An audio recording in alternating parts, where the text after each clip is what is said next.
रिक्षा चालकांचा मोर्चा निघणार नाही, परिवहन मंत्र्यांचा टू द पॉइंट मुलाखतीत दावा. मोर्चाचा इशारा हा केवळ स्टंट असल्याचाही सरनाईकांचा आरोप. एसटी बँकेतील सत्ता गेल्याचा राग सदावर्ते मराठी सक्तीवर काढतायत. टू द पॉइंट मुलाखतीतून प्रताप सरनाईकांचा गुणरत्न सदावर्तेंवर पलटवार. नरेंद्र मेहतांवर बलात्कार खंडणीचे 28 गुन्हे, सहयोगी पक्षाचे असल्यानं मेहतांना सांभाळून घ्यावं लागतं. टू द पॉइंट मुलाखतीतून सरनाईकांचा भाजप आमदार नरेंद्र मेहतांवर पलटवार. महाराष्ट्रात मराठीवरून वाद पेटला. परप्रांतीय रिक्षा टॅक्सी चालकांना मराठी शिकण्यासाठी मदत करणार, मुख्यमंत्री फडणवीसांची घोषणा.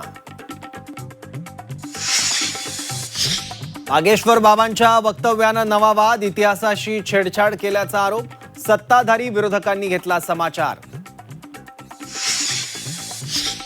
काही गोष्टी समजून घेतल्या पाहिजेत, अखंड तांडव करणं योग्य नाही, देवेंद्र फडणवीसांनी टोचले संजय गायकवाडांचे कान. सर संजय निरुपम मनसे राडा प्रकरण, मनसैनिकांना जामीन. बोरिवली कोर्टाने 11 मनसैनिकांना जामिनावर सोडलं.